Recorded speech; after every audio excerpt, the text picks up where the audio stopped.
Hello everyone, this is रोली पांडे।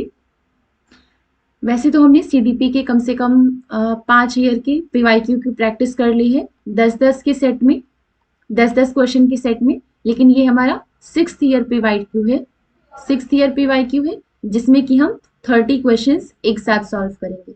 चलिए start करते हैं। क्वेश्चन नंबर 1 है, a child learns to run and hop before she can skip, which principle of development does this illustrate. अब क्योंकि पहले के जो क्वेश्चंस थे वो 10-10 के सेट में थे, उसको हमने ज्यादा एक्सप्लेन किया था, लेकिन क्योंकि ये 30 के सेट में है इस वजह से इनका एक्सप्लेनेशन नहीं करेंगे, हम अपने क्वेश्चन की प्रैक्टिस ही लाइन वाइज करते जाएंगे। तो क्वेश्चन नंबर 1 है कि child learns to run and hop before she can skip, तो which principle of development does this illustrate. एक बालिका है जो कि कूदना सीखने से पहले चलना और उछलना सीखती है, तो ये विकास के किस सिद्धांत को दर्शाता है।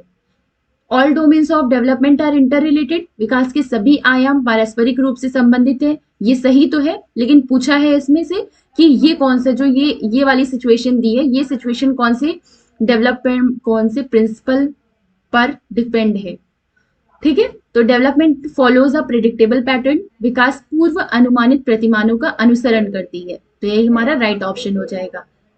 मतलब क्या है, हम ये चीज पहले से ही बता सकते हैं कि कोई भी बच्चा पहले चलना और उछलना सीखता है, उसके बाद कूदना सीखता है, तो ये क्या है, प्रेडिक्ट कर पा रहे हैं हम डेवलपमेंट के पैटर्न को। तो इसका राइट प्रिंसिपल कौन सा हो जाएगा, development follows a predictable pattern. अगर किसी भी बच्चे की कलाई का एक्सरे कराया जाए, तो कलाई का एक्सरे करा के हम उसकी एज का पता लगा सकते हैं कि वो उसकी एज कितनी है। तो ये कैसे हो पा रहा है, क्योंकि हम प्रेडिक्ट कर पा रहे हैं पहले से ही, इसी वजह से हमारा राइट ऑप्शन हो गया option number B. Question number 2 है हमारा, growth and development of children consist of, बालकों में जो वृद्धि और विकास है ये इसमें क्या चीज शामिल है। क्वांटिटेटिव चेंज होता है, हाँ होता है। क्वालिटेटिव चेंज ये भी होता है। Both quantitative and qualitative change, ये ज्यादा एक्यूरेट है, क्योंकि इसमें सिर्फ एक की बात की थी, इसमें भी सिर्फ एक की बात की थी, और जो ग्रोथ और डेवलपमेंट है इसमें दोनों ही आते हैं, क्वांटिटेटिव और क्वालिटेटिव चेंजेस दोनों आते हैं। मतलब मात्रात्मक और गुणात्मक परिवर्तन दोनों आते हैं। मात्रात्मक परिवर्तन मतलब क्या हो गया, उनके फिजिकल चेंज से रिलेटेड है, उनकी बॉडी में फिजिकल चेंजेस जो होंगे उनको कहेंगे वो ग्रोथ में आएगा या क्वांटिटेटिव चेंजेस में आएगा। जो उनका कॉग्निशन से रिलेटेड चेंजेस होंगे वो डेवलपमेंट में आएंगे। वैसे तो डेवलपमेंट में हमारा चारों तरीके का डेवलपमेंट आता है, लेकिन ये जो है स्पेशली डेवलपमेंट को कॉग्निशन वगैरह से ज्यादा रिलेट किया जाता है। मतलब जो भाषा की क्षमता है, भाषा की क्षमताओं में परिवर्तन है, ये सारी चीजें गुणात्मक परिवर्तन मतलब क्वालिटेटिव चेंजेस में आएंगी। इनकी हम क्वांटिटी नहीं बता सकते, इनकी हम सिर्फ क्वालिटी बता सकते हैं। तो ऑप्शन सी हमारा राइट ऑप्शन हो जाएगा। क्वेश्चन नंबर 3 है, what refers to the complex forces of the physical and social world that influence the child's experience during the course of her development। मतलब इनमें से कौन सा ऐसा कारक है जो भौतिक और सामाजिक दुनिया की जटिल स्थितियों को संबोधित करता है, जो किसी बालिका के अनुभवों को, यहाँ पे कीवर्ड क्या मिल गया हमको, child's experience during the course of our development, उसके विकास के दौरान प्रभावित करते हैं। जब बच्चे का विकास हो रहा हो, उस विकास के समय जो उसके अनुभव हैं वो उसको भौतिक और सामाजिक दुनिया की स्थितियों से संबोधित है। इसके अलावा उसको वो वाले एक्सपीरियंसेस जो उसने पहले से फिजिकल और सोशल वर्ल्ड में लिए हैं वो उसके आगे के डेवलपमेंट को अफेक्ट कर रहा है। तो किस चीज से ये चीज रेफर करेगी, नेचर, हेरिडिटी, नर्चर या क्रोमोसोम्स। ये रिलेट करेगी नर्चर से, मतलब लालन पालन से। बच्चे को अपने सोशल और फिजिकल इन्वायरमेंट से जो कुछ भी मिला होगा, सोशल और फिजिकल दोनों इन्वायरमेंट से जो भी एक्सपीरियंसेस मिलेंगे, वो एक्सपीरियंस आगे चल के उसका जब डेवलपमेंट होगा तो उसके उस डेवलपमेंट को अफेक्ट करेंगे। तो ये चीज किस में आएगी, नर्चर में आएगी। नेक्स्ट क्वेश्चन है, which of the following are primary socialising agencies for children. इनमें से कौन सा बच्चों के समाजीकरण की प्राथमिक संस्थाएं हैं। तो प्राथमिक मतलब पहले हमारा परिवार ही आता है, अब इसमें दो पूछा है तो परिवार के बाद नेबरहुड आएगा, नेबरहुड के बाद स्कूल आता है। तो राइट ऑप्शन क्या हो गया, प्राइमरी सोशलाइजेशन में फैमिली और नेबरहुड आएंगे। क्वेश्चन नंबर नेक्स्ट है हमारा, Kamal reasons that he will give a crayon to Tanu if she also gives her one so that it is an equal exchange of favors। At which stage of Lawrence Kohlberg's moral development is Kamal at. Kamal तर्क देता है कि अगर तनु मुझे एक crayon देगी तो फिर मैं उसको एक क्रेयॉन दे दूंगा, इससे क्या होगा, इक्वल एक्सचेंज हो जाएगा। तो लॉरेंस कोहलबर्ग के कौन से स्टेज में कमल इस टाइम पे आएगा? इंस्ट्रूमेंटल पर्पस ओरिएंटेशन, यांत्रिक उद्देश्य अभिनवीकरण, या फिर good boy nice girl orientation, अच्छा लड़का अच्छी लड़की अभिनवीकरण, या सोशल ऑर्डर मेंटेनिंग ओरिएंटेशन, या फिर सोशल कॉन्ट्रैक्ट ओरिएंटेशन। तो इसका राइट ऑप्शन क्या हो जाएगा? ऑप्शन नंबर 1, मतलब ये इंस्ट्रूमेंटल पर्पस ओरिएंटेशन में आएगा। इसके पहले वाले जो भी क्लासेस उसमें हमने इस थ्योरी को एक्सप्लेन किया है क्वेश्चन सॉल्व करते टाइम। ऐसे ही रफली समझ लीजिए, 3 इसमें स्टेजेस आती हैं, हर स्टेज में 2-2 लेवल्स होती हैं। एक आती है प्री कन्वेंशनल, फिर आती है कन्वेंशनल स्टेज, उसके बाद आती है पोस्ट कन्वेंशनल स्टेज। हर एक स्टेज में 2-2 लेवल्स आती हैं। तो ये इंस्ट्रूमेंटल पर्पस ओरिएंटेशन लेवल में हमारा आएगा कमल।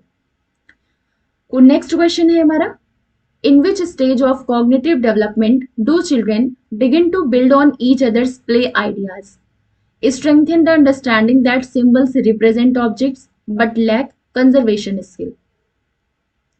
संज्ञानात्मक विकास के किस चरण में बच्चे एक दूसरे के साथ खेल संबंधी विचार साझा करते हैं और इस समझ को कि संकेत वस्तुओं को दर्शाते हैं सुदृढ़ करते हैं, लेकिन संरक्षण करने में अक्षम होते हैं? तो ये किसमें आता है? कोई भी ऐसी चीज है, चाहे वो कंजर्वेशन की हो,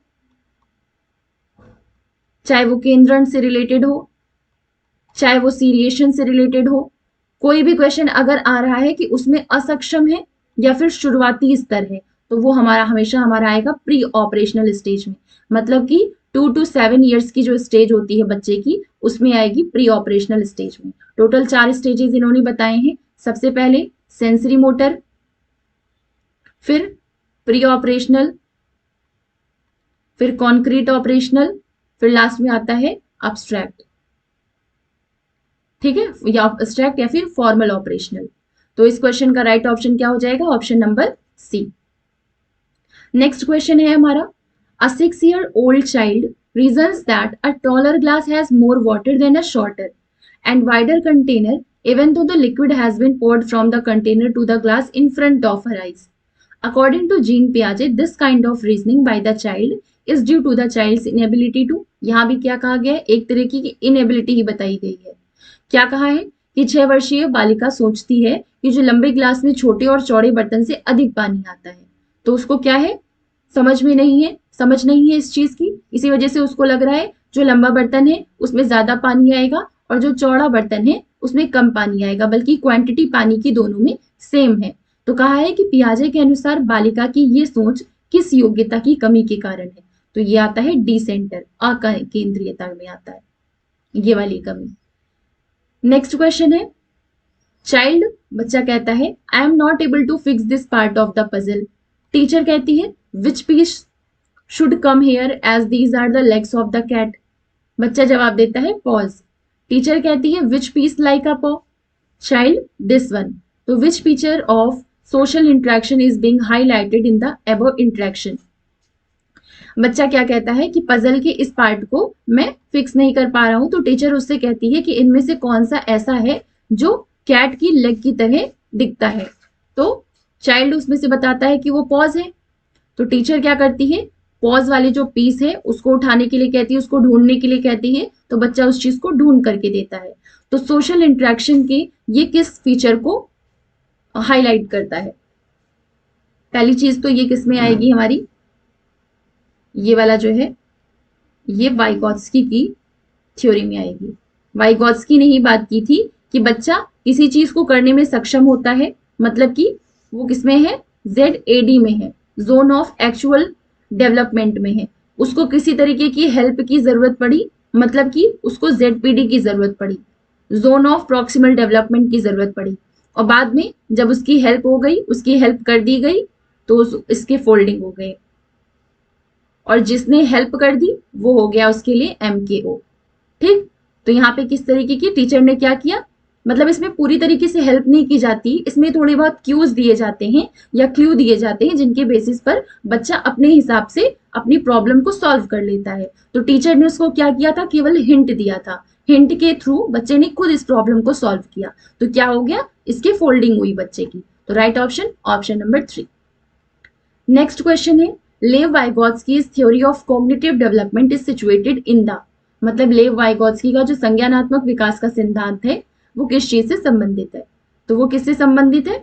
सोशियो कल्चरल पर्सपेक्टिव। इन्होंने 3 चीज को इंपॉर्टेंस दी थी, सोसाइटी को, कल्चर को, या फिर सोशल लिख सकते हैं, कल्चर को, इसके अलावा लैंग्वेज को।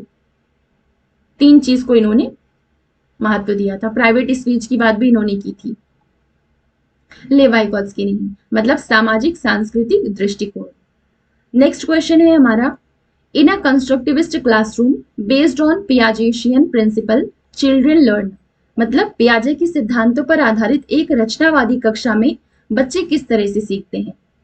बाय इमिटेटिंग एडल्ट्स, मतलब कि बड़ों का अनुसरण करके सीखते हैं, या फिर through explanation given by adults, जो एडल्ट्स के द्वारा एक्सप्लेनेशन दिए जाता है उससे सीखते हैं, या फिर बाय स्ट्राइविंग फॉर रिवार्ड्स, पुरस्कार के लिए प्रयास के लिए, मतलब पुरस्कार के लिए प्रयास करते हैं उसकी वजह से सीखते हैं। तो जब भी रिवार्ड्स की बात हो तो वो स्किनर की बात हो रही होती है, ना कि पियाजे की बात होती है। थ्रू सेल्फ इनिशिएटेड एक्टिविटी, स्वतः स्फूर्त गतिविधियों से सीखते हैं, यही हमारा राइट ऑप्शन हो जाएगा, क्योंकि पियाजे हमेशा कहते हैं कि बच्चे एक्टिव लर्नर होते हैं और वो खुद से एक्सप्लोर करके सीखते हैं। तो मतलब कंस्ट्रक्टिविस्ट क्लासरूम में पियाजे के प्रिंसिपल के हिसाब से बच्चा कैसे सीखेगा? सेल्फ इनिशिएटेड एक्टिविटी, स्वतः स्फूर्त गतिविधि करके सीखेगा। नेक्स्ट क्वेश्चन है in Harvard Gardner's theory of multiple intelligence if a person has a skill of understanding the motives, feelings, behaviour of other peoples, she is said to have. इन्होंने कहा, जो Harvard gardener का बहुविधि का सिद्धांत है, इसमें इन्होंने कहा कि अगर किसी व्यक्ति में दूसरे के अभिप्राय को, दूसरे की भावनाओं को, दूसरे के व्यवहार को समझने की योग्यता है तो मतलब उसके अंदर कौन सी बुद्धि कही जाएगी? इंट्रापर्सनल, या फिर एक्सपीरियंशियल, या फिर सोशल, या फिर इंटरपर्सनल। ये किस में आएगा? अंतर वैयक्तिक बुद्धि में आएगा, इंटरपर्सनल इंटेलिजेंस में आएगा। नेक्स्ट क्वेश्चन है teachers should not restrict themselves to examples which depict women as nurses and teachers and men as doctors and pilots as this leads to, teacher को अपने आप को ऐसे एग्जाम्पल्स को देने से बचना चाहिए जिसमें विमेन्स को नर्सेज और, मतलब कि नर्सेज और टीचर्स तक ही सीमित रखा जाता है और मेंस को डॉक्टर्स और पायलट जैसे एग्जाम्पल्स दिए जाते हैं। क्योंकि ऐसे एग्जाम्पल्स क्यों नहीं देने चाहिए? क्योंकि it leads to gender empowerment या जेंडर स्टीरियोटाइपिंग या फिर जेंडर स्टीरियोटाइप फ्लेक्सिबिलिटी। फ्लेक्सिबिलिटी तो नहीं है क्योंकि वो रूढ़िवादिता का ये शो कर रही है। जेंडर एम्पावरमेंट भी नहीं है, जेंडर कंस्टेंसी भी नहीं है। ये क्या आएगा? जेंडर स्टीरियोटाइपिंग, मतलब कि जेंडर रूढ़िबद्धता को ये दिखाएगा। अगर टीचर विमेन्स को नर्सेज और टीचर्स की एग्जाम्पल देकर के हमेशा प्रेजेंट करेगी और मेंस को डॉक्टर और पायलट की एग्जाम्पल्स देकर के प्रिटेंड, मतलब शो करेगी। तो नेक्स्ट क्वेश्चन है असर्शन है print rich environment in a primary classroom is essential for language development of children. सही बात है, अगर प्राइमरी क्लासरूम में प्रिंट रिच एनवायरनमेंट होगा तो इससे बच्चों का लैंग्वेज डेवलपमेंट होगा। बच्चों के लैंग्वेज डेवलपमेंट के लिए ये जरूरी है। Emotions play an important role in learning, सीखने में इमोशंस इंपॉर्टेंट रोल प्ले करते हैं। बिल्कुल सही बात है। तो बताना है इसमें से कौन सा करेक्ट ऑप्शन है। अब जो पहला असर्शन है वो भी सही है, रीजन जो है वो भी सही है, लेकिन इसका एक दूसरे से किसी तरीके का कोई रिलेशन नहीं है, मतलब कोई इंटरकनेक्टेडनेस नहीं है। तो फिर ये क्या होगा? ए और आर दोनों सही तो हैं, लेकिन आर करेक्ट एक्सप्लेनेशन ए का नहीं है। यहाँ पे लैंग्वेज डेवलपमेंट की बात की गई है, अब यहाँ पे इमोशंस की बात की गई है, तो फिर इसका इससे कोई संबंध ही नहीं है। तो इस तरीके का कोई एक्सप्लेनेशन इसका जो है भी वो गलत है। राइट ऑप्शन क्या हो जाएगा? ए और आर दोनों सही हैं, लेकिन ए सही, आर जो है ए की सही व्याख्या नहीं करता है। नेक्स्ट क्वेश्चन है Harjot gets very upset when she does not receive a star on her assignment, she gets defensive at any critical remarks on her work, तो which of the following feedback approach would be most effective in this case. जब हरजोत को अपने प्रदत्त कार्य में सितारा नहीं मिलता है तो वो बहुत परेशान हो जाती है। अपने काम के संदर्भ में दी गई किसी भी आलोचनात्मक टिप्पणी के प्रति वह रक्षात्मक रुख अपनाती है। तो इस संबंध में लिखित में से कौन सा उपागम सबसे अधिक प्रभावकारी होगा? Giving her lots of constructive feedback and allowing her to revise her work, उसे रचनात्मक प्रतिपुष्टि देना और अपना काम दोहराने के लिए कहना, यही राइट ऑप्शन हो जाएगा। ये हमारा राइट ऑप्शन हो जाएगा, ऑप्शन नंबर 1। नेक्स्ट क्वेश्चन है, which of the following is not a feature of portfolio, इनमें से कौन सा ऐसा है जो पोर्टफोलियो की विशेषता नहीं है। Portfolios collect work samples over time reflecting development changes, क्या करते हैं, सैंपल्स समय के साथ सारे सैंपल्स कलेक्ट करते हैं जो कि डेवलपमेंट में कितने चेंजेस हुए इस चीज को रिफ्लेक्ट करता है, तो ये चीज तो सही है। Portfolios involve students in design collection and evaluation, ये भी सही है। मतलब पोर्टफोलियो विद्यार्थियों को अभिकल्प करने, संग्रह करने और मूल्यांकन करने में संलग्न करते हैं, सही है। Portfolios promotes self regulation bye involving students in the assessment of their own learning progress, बच्चे खुद के लर्निंग प्रोग्रेस का असेसमेंट कर सकें सेल्फ रेगुलेशन के थ्रू, इस चीज को प्रमोट करता है पोर्टफोलियो, तो ये भी सही है कि पोर्टफोलियो विद्यार्थियों को स्वयं की अधिगम प्रगति के आकलन में संलग्न करके स्वनियमितता को समुन्नत करता है, सही है। तो राइट मतलब क्वेश्चन नंबर 4 का मतलब इस क्वेश्चन का राइट ऑप्शन ऑप्शन नंबर 4 हो जाएगा। क्या है ऑप्शन, कि portfolio comprise of disconnected test and quizzes and help in ascertaining the product of learning, portfolio में असंबद्ध परीक्षण और क्विज होते हैं और अधिगम के उत्पाद को सुनिश्चित करते हैं, तो यही ऑप्शन हमारा सही हो जाएगा जो कि पोर्टफोलियो के बारे में गलत है। नेक्स्ट क्वेश्चन है हमारा, to accomplish the goal including children with special needs in a regular classroom the teacher should, मतलब सामान्य कक्षा में जो विशेष आवश्यकता वाले बच्चे हैं उनको शामिल करने का उद्देश्य प्राप्त करने के लिए अध्यापक को क्या करना चाहिए।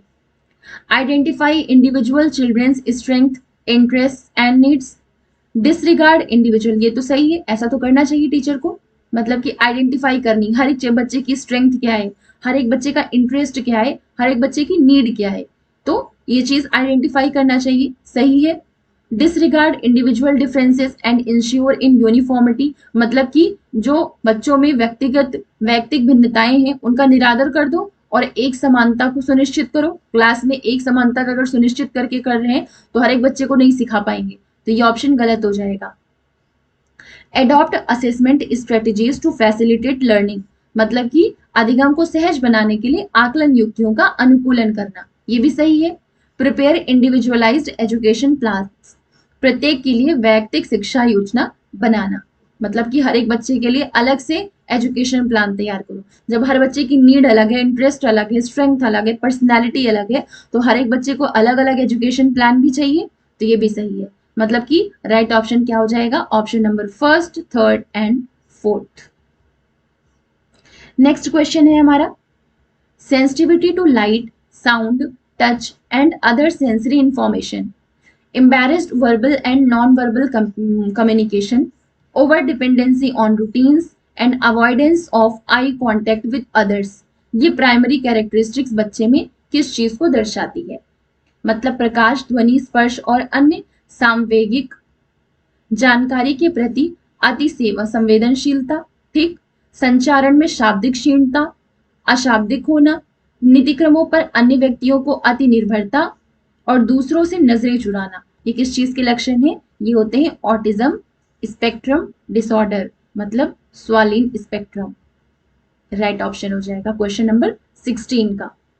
क्वेश्चन नंबर 17 है, which of the following, question number 18, which of the following is not an effective intervention to include children from marginalised groups in classroom, निम्नलिखित में से कौन सी रणनीति कक्षा में सुविधा वंचित समूहों से आने वाले बच्चों को शामिल करने के लिए प्रभावशाली नहीं रहेंगी। Providing opportunities of participation in classroom discussions, कक्षा में होने वाली चर्चाओं में शामिल होने के अवसर देना।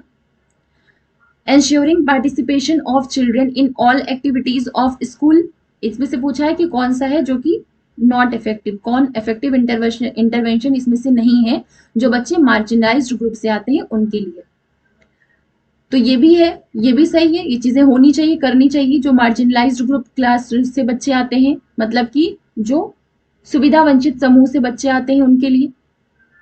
Regular monitoring of attendance and retention of children, बच्चों की उपस्थिति और ठहराव की नियमित मॉनिटरिंग करना, ये भी सही है।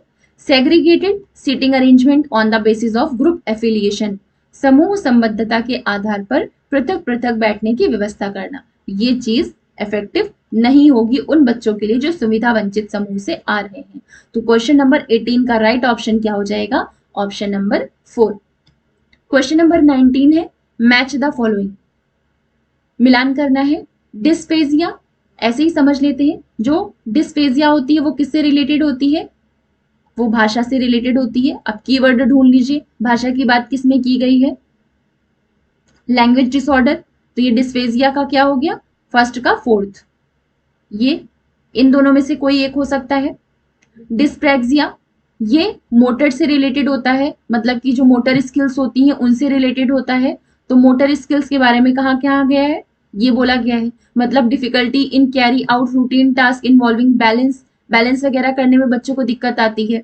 फाइन मोटर कंट्रोल में दिक्कत आती है, फाइंड नहीं फाइन, फाइन मोटर कंट्रोल्स में दिक्कत आती है। काइनेस्थेटिक कोऑर्डिनेशन में बच्चों को दिक्कत आती है, शरीर को कोऑर्डिनेट करने में, तो ये क्या होता है? डिस्प्रैक्सिया होता है। मतलब टू का फर्स्ट ये हो गया। डिसकैलकुलिया, कैलकुलेशन से रिलेटेड होता है, तो ये हो गया मैथमेटिकल कैलकुलेशन, कैलकुलेशन में डिसेबिलिटी, तो थर्ड का सेकंड ये भी सही है। फिर डिस्ग्राफिया, ये राइटिंग से रिलेटेड होता है, disability that affects the ability to write coherently, तो फोर्थ का हो गया सेकंड। डिस्ग्राफिया फोर्थ का हो गया, एक मिनट, फर्स्ट का फोर्थ हो गया, मतलब डिस्फेजिया लैंग्वेज डिसऑर्डर होता है। डिस्प्रैक्सिया ये मोटर कंट्रोल की में डिफिकल्टी होती है, तो टू का फर्स्ट हो गया। डिसकैलकुलिया थर्ड का थर्ड, थ्री का थर्ड होगा और फोर्थ का सेकंड होगा, ये राइट ऑप्शन। तो ये हमारा क्वेश्चन नंबर 19 हो गया। क्वेश्चन नंबर 20 है हमारा, how can a teacher foster creative thinking, अध्यापक किस तरीके से रचनात्मक चिंतन को पोषित कर सकती है? By keeping constant surveillance on learners, शिक्षार्थियों पर सतत रूप से निगाह रखकर, बच्चों पर निगाह नहीं रखना चाहिए, मतलब निगाह मतलब उनको बस केवल फैसिलिटेट करना चाहिए, हर एक जगह पे गाइडेंस का काम करना चाहिए, ना कि वो कोई कैदी नहीं है कि उनके ऊपर सर्विलांस रखा जाए, तो ये ऑप्शन गलत है। By expecting nothing less than perfection from every learner, हर एक बच्चे से एक्सपेक्ट करना कि वो बिल्कुल परफेक्टली हर चीज को करे, तो ये भी गलत है। प्रत्येक विद्यार्थी से निपुणता से कम कुछ भी अपेक्षित ना करना। By providing learners opportunities in different ways, ये हो जाएगा, बच्चों को जब अलग अलग तरीके से अपॉर्चुनिटीज दी जाएंगी, अपॉर्चुनिटीज प्रोवाइड कराई जाएंगी, तो बच्चों में क्रिएटिव थिंकिंग बढ़ेगी, इंक्रीज होगी। शिक्षार्थियों को समस्याओं के समाधान के लिए भिन्न भिन्न तरीके अपनाने के अवसर देना, ये राइट ऑप्शन हो जाएगा क्वेश्चन नंबर 20 का। क्वेश्चन नंबर 21 है, what sequence a child should adopt while solving a problem, बच्चे को किसी समस्या का समाधान ढूंढने में किस क्रम को अपनाना चाहिए? तो इसमें मैं पहले ही आपको बता दूं कि ये क्वेश्चन सीटेट के पेपर में आया था, जिसका सही ऑप्शन एक भी, मतलब सही एक भी ऑप्शन में नहीं था, तो राइट ऑप्शन इसका क्या हो जाएगा? इसका एक बच्चों का, मतलब बच्चों को इसके लिए अलग से 1 नंबर मिले थे। आइडेंटिफाइंग द प्रॉब्लम, तो ये सही है, सबसे पहले समस्या की पहचान की जाती है। हाइपोथेसाइजिंग, उसके बाद परिकल्पना का निर्माण किया जाता है, परिकल्पना बनाई जाती है, ये भी सही है। इसके बाद आंकड़ों का संग्रहण किया जाता है, ये पहला होता है, ये दूसरा होता है, ये तीसरा होता है, फिर चौथा एक स्टेप आता है जिसमें कि निष्कर्ष बनाया जाता है, निष्कर्ष बनाया जाता है, मतलब कॉन्क्लूजन बनाया जाता है, ये फोर्थ स्टेप होता है। फिर फिफ्थ स्टेप में आता है परिकल्पना का परीक्षण, ये फिफ्थ स्टेप आता है, मतलब सबसे पहले आइडेंटिफाइंग द प्रॉब्लम, दूसरा हाइपोथेसाइजिंग, तीसरा डेटा कलेक्शन, चौथा कॉन्क्लूजन और पांचवा टेस्टिंग द हाइपोथेसिस। ये सीक्वेंस होता है बच्चों की प्रॉब्लम सॉल्व करने का, होना चाहिए। तो इसका राइट ऑप्शन क्या हो गया क्वेश्चन नंबर 21 का? Beyond the options. Question number 22 है, a teacher who believes that all his students in her class are capable of improving their performance by studying more attributes a child's success to their, मतलब वो शिक्षिका जो यह मानती है कि उसकी कक्षा का प्रत्येक छात्र अधिक अध्ययन करने से अपना प्रदर्शन सुधारने में सक्षम है। तो बच्चों की सफलता का श्रेय किसको देती है? एबिलिटी को, या बच्चे के एफर्ट को, या बच्चे की एंग्जाइटी को, या बच्चे के जेनेटिक मेकअप को? वो बच्चों के प्रयत्न को श्रेय देगी, मतलब बच्चों के एफर्ट्स को। क्वेश्चन नंबर 23 है, a teacher should have high expectations. एक अध्यापक को बहुत अधिक अपेक्षाएं किससे रखनी चाहिए? Only from the bright students, केवल ब्राइट स्टूडेंट्स से? गलत। From all students irrespective of their gender and class, यही राइट ऑप्शन हो जाएगा। बच्चे को हर एक बच्चे से, चाहे उनका जेंडर कुछ भी हो, चाहे वो किसी भी वर्ग से आते हैं, इन सब का ध्यान रखे बिना हर एक विद्यार्थी पर बच्चों से, मतलब हर एक विद्यार्थी पर बच्चों को ध्यान रखना चाहिए और हर एक बच्चे से विद्यार्थी टीचर को हाई एक्सपेक्टेशंस रखनी चाहिए। क्वेश्चन नंबर 24 है, which framework proposes that learning is active and takes place in cultural context? सिर्फ एक्टिव की बात करेंगे तो ये होगा पियाजे, लेकिन यहाँ पे कल्चरल कॉन्टेक्स्ट की बात कर दी गई है। कीवर्ड हमारा कल्चरल, सोशल और कल्चरल, लैंग्वेज, ये तीनों कीवर्ड्स किसके हैं? वाइगॉत्स्की के हैं। तो यहाँ पे कल्चरल कॉन्टेक्स्ट की बात कर दी गई, सामाजिक प्रक्रिया की बात कर दी गई, तो ये किसमें हो जाएगा? ये हो जाएगा सोशल कंस्ट्रक्टिविस्ट, सामाजिक संरचनावादी। और सामाजिक संरचनावादी कौन थे? वाइगॉत्स्की थे। बिहेवियरिस्ट कौन थे? पावलव थे। कंस्ट्रक्टिविस्ट कौन है? ये हमारे ब्रूनर भी होंगे और पियाजे भी होंगे। मेनली हम लोग पियाजे को ही कहते हैं क्योंकि इनकी थ्योरी ज्यादा इंपॉर्टेंस रखती है बच्चों के, इन्होंने खुद के बच्चों पे क्योंकि अध्ययन किया था, स्टडी की थी, इस वजह से। तो क्वेश्चन नंबर 24 का राइट ऑप्शन क्या हो गया? Option number 1, social constructivist. Question number 25 है, Peter says I fail because I am stupid and that means I will always fail, this is the case of. Peter क्या कहता है कि मैं असफल हूं क्योंकि मैं मूर्ख हूं, और इसका मतलब है कि मैं हमेशा ही असफल होऊंगा। तो ये किस चीज को दर्शाता है? डाइवर्जेंट थिंकिंग को, या फिर सेल्फ एक्चुअलाइजेशन को, या फिर अचीवमेंट मोटिवेशन को? ये पॉजिटिव वर्ड है। सेल्फ एक्चुअलाइजेशन जो है ये पॉजिटिव टर्म में यूज होता है। स्वतः यथार्थता, अचीवमेंट मोटिवेशन, या फिर लर्नड हेल्पलेसनेस, सीखी गई बेचारगी, ये आएगा ऑप्शन नंबर 4 में। क्वेश्चन नंबर 25 का right option option number 4। Question number 26 है हमारा, national education policy 2020 proposes that road memorisation, तुरंत ही ऑप्शन हटा दो। यहाँ पे भी रोट मेमोराइजेशन, इसको भी तुरंत हटा दो। रिकॉल, इसको भी हटा दो। राइट ऑप्शन क्या हो गया? ऑप्शन नंबर 3, मतलब कि experiential learning should be encouraged to promote critical thinking, मतलब अनुभवात्मक अधिगम जो है, अनुभव जनित अधिगम जो है, उसको एनकरेज करना चाहिए जिससे कि बच्चों में समालोचनात्मक चिंतन, क्रिटिकल थिंकिंग का डेवलपमेंट ज्यादा हो। तो क्वेश्चन नंबर 26 का right option option number 3। Question number 27 है हमारा, students learning is likely to improve when, मतलब विद्यार्थियों के अधिगम में उन्नति होने की संभावना कब है? The same study material is given to everyone without taking into account the individual and cultural differences of learners, मतलब कि बच्चों के इंडिविजुअल डिफरेंस, बच्चों के कल्चरल डिफरेंस को नकार करके सेम तरीके का स्टडी मटेरियल हर एक बच्चे को दे दिया जाए। इससे क्या होगा? बच्चों की लर्निंग में उन्नति होगी? नहीं। Study material is organised into conceptual structures, यही राइट ऑप्शन हो जाएगा। जो स्टडी मटेरियल है वो ऑर्गेनाइज्ड होनी चाहिए, किसमें? कॉन्सेप्चुअल स्ट्रक्चर्स में, मतलब कि अध्ययन सामग्री को संकल्पनात्मक ढांचे में सुव्यवस्थित किया जाए, कॉन्सेप्ट के अकॉर्डिंग ऑर्गेनाइज किया जाए। तो इससे क्या होगा? स्टूडेंट्स की लर्निंग में इंप्रूवमेंट आएगा। तो क्वेश्चन नंबर 27 का राइट ऑप्शन क्या हो गया? Option number 2। क्वेश्चन नंबर 28 है हमारा, 28, which of the following teachers would be most effective in maximising academic learning time? कौन से अध्यापक अकादमिक अधिगम समय को बढ़ाने में प्रभावशाली होंगे? अ teacher who focuses on classroom discipline, केवल डिसिप्लिन पे ध्यान रख रही है, तो ये ऑप्शन वैसे भी गलत, तुरंत ही गलत। A teacher who informs her students how long they will have to complete the activity and plays music during the time of transition, ये अभी रखते हैं। A teacher who regularly starts one activity stops it in favor of another, then returns to the first activity. जब एक बच्चा पहली activity ठीक से नहीं सीख पा रहा है तुरंत दूसरी पे स्विच कर देना, इससे बच्चे कंफ्यूज होंगे, तो ये भी नहीं. A teacher who requires his students to set up straight and focus all the attention. अब यहाँ पे कॉपिंग की बात कर दी गई कि ब्लैक बोर्ड से कॉपी करके उस पर अटेंशन दे, तो ये तो गलती होना है. तो राइट ऑप्शन क्या हो गया हमारा? Option number 2. मतलब ऐसी टीचर जो अपने स्टूडेंट से कहती है how long they will have to complete the activity and plays music during the time of transition.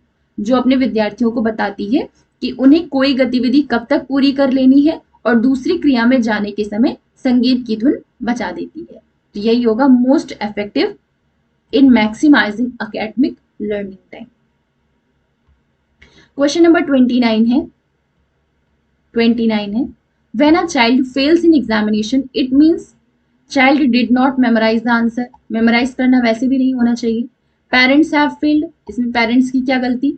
Child is not fit to study in school, ये तो गलत ही है, बिल्कुल ही हट जाएगा. बच्चे को किसी प्रकार से गलत बता दिया कि वो बच्चे ही स्कूल में पढ़ने लायक नहीं है, अध्ययन के लायक नहीं है, तो ये भी गलत. सिस्टम हैज फेल्ड, सारी गलती किसकी होगी?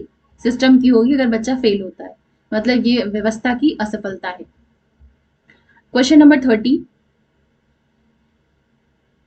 Assertion: children need to be provided opportunities such as manipulation of objects, experiments, brainstorming and discussion to foster their inherent interest in meaning making. मतलब कि मीनिंग मेकिंग के इंटरेस्ट को बच्चों में बढ़ाने के लिए कौन कौन सी अपॉर्चुनिटीज, मतलब कि कैसी अपॉर्चुनिटीज हैं जो बच्चों को जरूरत होती है इसके लिए? Manipulation of objects, experiments, brainstorming और डिस्कशन. विद्यार्थियों को अर्थ ग्रहण करने में अपनी स्वाभाविक रुचियों को पोषित करने के लिए अवसर मिलने चाहिए. क्यों? क्योंकि learning is active and social in its character. क्योंकि अधिगम की प्रकृति क्रियाशील है और सामाजिक है. तो कथन भी सही है और कारण भी सही है. तो ऑप्शन नंबर 1 जो है कि both A and R are true and R is the correct explanation of A is the right answer of question number 30. ये था हमारा फर्स्ट PYQ भी कह सकते हैं या फिर 6th PYQ भी कह सकते हैं, हमारा CDP का, चाइल्ड पेडागोजी का. मिलते हैं नेक्स्ट वीडियो में. Thank you.